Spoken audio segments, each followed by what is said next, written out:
Inilah dia rekaman CCTV-nya. Terselip pelaku bertopi sama bermasker lagi berusaha mencongkel kotak amal masjid yang posisinya berada di tengah ruangan. Pas berhasil, pelaku langsung nguras duit yang ada di juru kotak amal kemudian ngelari ke diri. Kejadian ini terjadi di Masjid Al-Makfiro yang berlokasi di Jalan Macan Lindungan, Kecamatan Ilir Barat 1, Palembang, pada Minggu 24 Maret kemarin sekira jam 11 awan.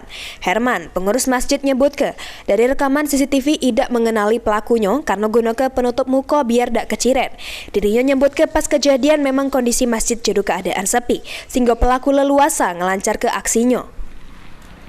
Pas nak persiapan sholat zuhur, Herman sama pengurus masjid lainnya baru tahu aman kotak amal tersebut sudah dibobol maling. Akibat dari peristiwa ini, masjid mengalami kerugian duit yang berkisar Rp250.000. Setelah jam persiapan zuhur. Persiapan zuhur setengah 12 ya. Ketahuan lihat celengan sudah jebol.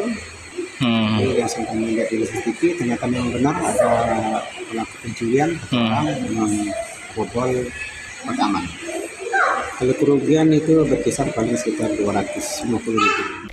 Kejadian tersebut sudah dilapor ke pihak pengurus masjid ke Polsek Ilir Barat 1 Palembang. Berharap polisi cepat menangkap pelakunya. Mulyadi, PAL TV.